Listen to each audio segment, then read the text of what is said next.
The Holy Gospel according to Mark. Glory to you, O Lord. John said to Jesus, "Teacher, we saw someone casting out demons in your name, and we tried to stop him because he was not following us." But Jesus said, "Do not stop him, for no one who does a deed of power in my name will be able soon afterward to speak evil of me. Whoever is not against us is for us. For truly I tell you, whoever gives you a cup of water to drink because you bear the name of Christ will by no means lose the reward. If any of you put a stumbling block before one of these little ones who believe in me, it would be better for you if a great millstone were hung around your neck and you were thrown into the sea. If your hand causes you to stumble, cut it off. It is better for you to enter life maimed than to have two hands and to go to hell, to the unquenchable fire. And if your foot causes you to stumble, cut it off. It is better for you to enter life lame than to have 2 feet and to be thrown into hell. And if your eye causes you to stumble, tear it out. It is better for you to enter the kingdom of God with one eye than to have 2 eyes and to be thrown into hell, where their worm never dies and the fire is never quenched. For everyone will be salted with fire. Salt is good, but if salt has lost its saltiness, how can you season it? Have salt in yourselves and be at peace with one another." The gospel of our Lord. Praise to you, O Christ. You're invited to be seated.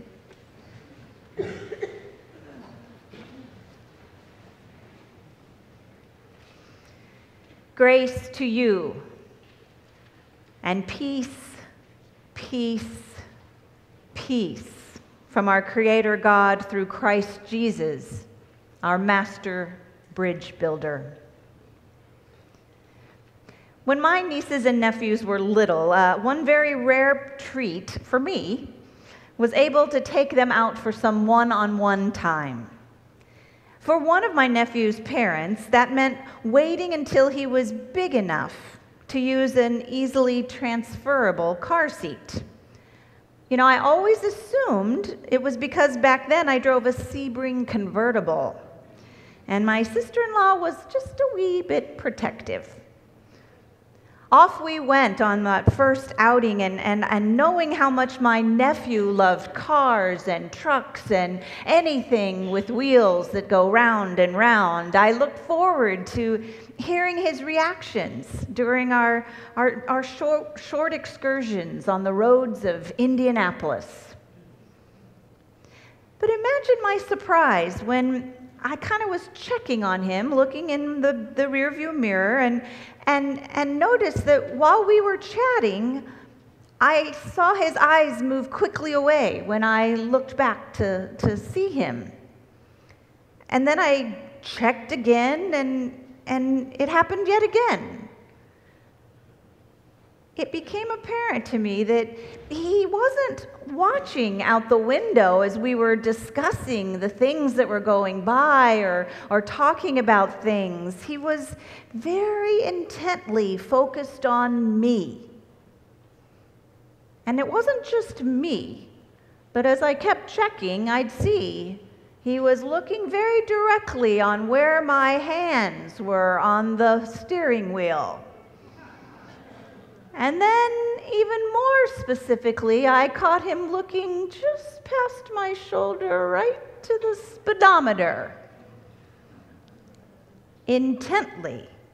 Burn a hole in the back of my head, intently, keeping his eyes on that speedometer. I'll never know for sure, but it's a pretty good guess that he was being grilled when he got home each time we went out. Did Aunt Betty drive carefully? Did she drive like I've always taught you? Or I've always showed you since he was that small? You know, I'd carted kids around all my life, coming from a large family. You know, when you got your driver's permit, the big test was driving home from church on Sunday morning with everybody screaming and yelling behind you. But But my little nephew and his mom made me more self-conscious than the toughest driver's license tester I'd ever experienced. In today's gospel, just like my little nephew, the disciples were reporting back. You know, shouldn't Jesus know if someone was deviating from the ways of the disciples? After all, Jesus chose them, and he only chose a few. Weren't they in the best position possible to judge what is welcoming and what is caring, what is compassionate and in keeping with all that Jesus had taught them and shown them? Gosh, if anyone can use Jesus' name, how will it be special? How will we know if they're one of us? How will we know that we're safe? I think they were basically saying, how will we keep the insiders in and the outsiders out? But once again, as we see over and over and over in Mark's gospel, Jesus surprises them. They haven't been able to get it. He helps them instead walk in the shoes of the one that they are so eager to turn into an other.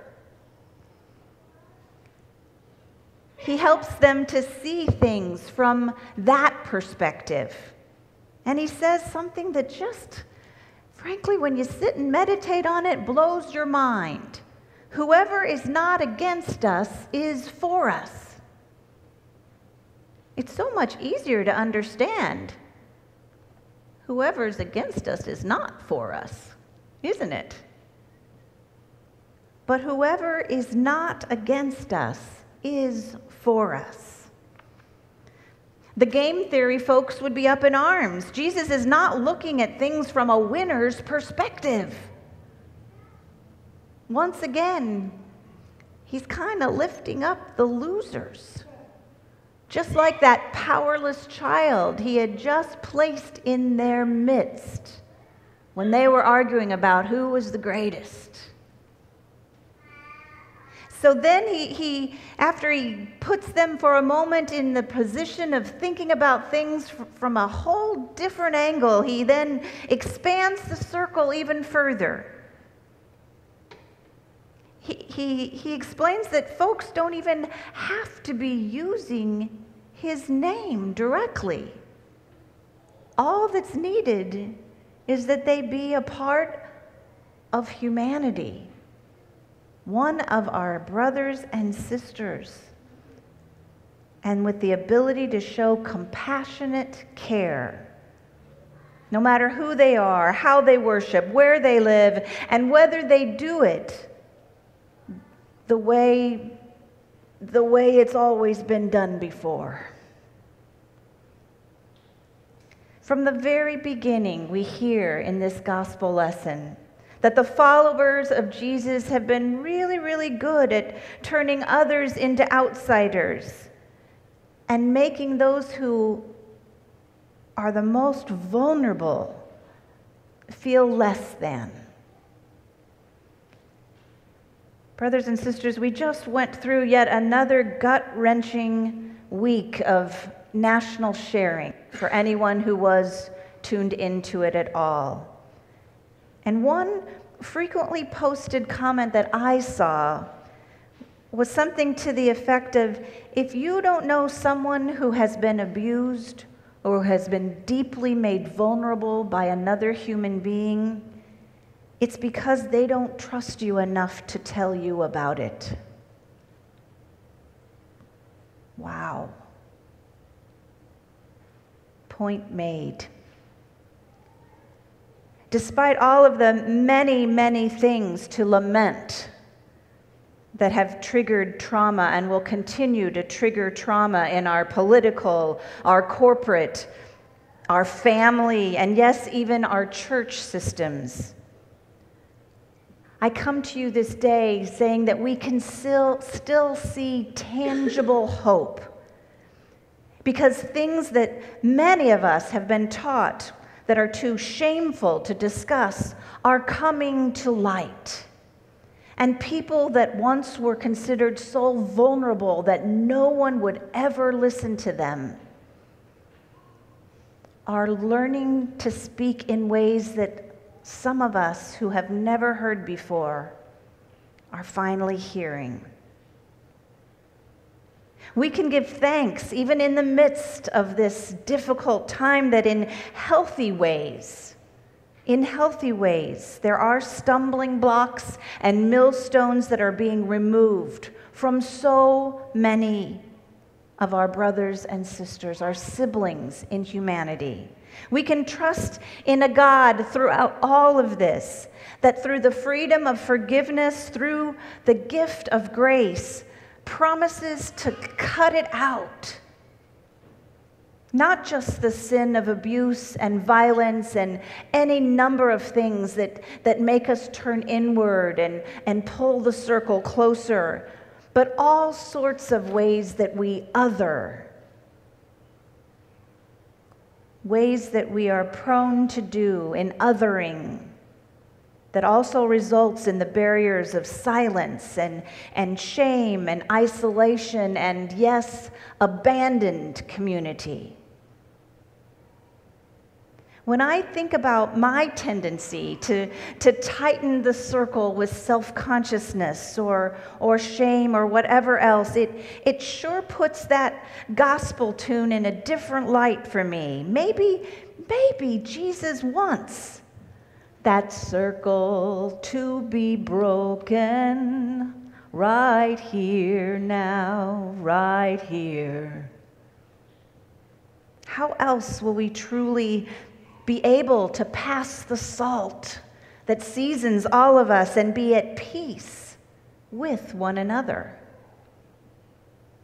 So instead of building up barriers to keep God's loving forgiveness for just us, Jesus keeps bursting those barriers to allow God's justice of compassion and steadfast love that prevails far beyond our comfort zones. And while that bursting might seem like it needs to be a great big deal, especially when you consider the very graphic nature of these examples of cutting it out metaphors Jesus was instructing, I want you to realize that sometimes it can be the littlest of things. When I'm so focused on pointing at the other guy, I forget to look at those 3 fingers that are pointing back at me. What opportunities am I'm missing to provide that proverbial cup of water to a little one that might be little only in how they feel inside, not necessarily in size? What things am I forgetting to confess, to lay at Jesus' feet, and to realize that I am free from through the cross of Christ? And who am I failing to see? Who just may be the trusting, more connected relationship that I long for? My friend Leslie, who happens to be a Jewish person of color, was waiting to cross the street last week, and she happened to notice a young Orthodox man with a lulav and etrog, the palm branch and the citron, which is shaken at the festival of Sukkot, which was starting that night last week. She looked at him and smiled. He looked back at her, smiled nervously, and then started going up to random passersby. But every single one of them was a person of pink skin, we call white. And he asked each one of that person, are you Jewish? Are you Jewish? He wasn't getting any takers. The light then changed, and as she crossed the street, walking away from him, she called out, Hag Sameach, nice lulav and etrog you've got there. The look on his face was priceless. Because you see, getting a fellow Jew to wave the lulav and the etrog is a mitzvah. It's a blessing that brings you closer to the Messiah. Our Jewish brothers and teachers are taught. Jewish brothers and sisters are taught. The symbolism that is celebrated in uniting four species is a very powerful one, and it brings together disparate parts of humanity in the festival of Sukkot. One Jewish thinker puts it, real community is found in all these types of people being bound together and brought under one roof. Goes on to say, I think there's a lesson in this teaching about accepting all types of people, since we all make up the community of the world. Following Jesus doesn't mean abandoning healthy boundaries for ourselves, but it does mean bursting those easy, oftentimes arrogant barriers we think we need where others are concerned. Instead, Jesus encourages us with the Holy Spirit's help to build bridges with others who we are often too quick to judge. And the easiest way to build a bridge is to recognize that every single one of us would be walking around without an eye, without a hand, and without a foot, if we took literally what Jesus said. I pray that our interim ministry together is a special Spirit-led time to resist the urge to build barriers and to hunker down. It's a time with God's help, as you'll hear me say repeatedly, that we strengthen the existing bridges that are here, that we allow Jesus to reveal barriers we might not have seen before, and to be open to building new bridges, breaking open that circle, and being an even more beloved, peaceful, well-salted community of God in Christ Jesus. My little nephew, by the way, is now studying mechanical engineering. And it's his dream to work on, wait for it, Indy cars. Thanks be to God.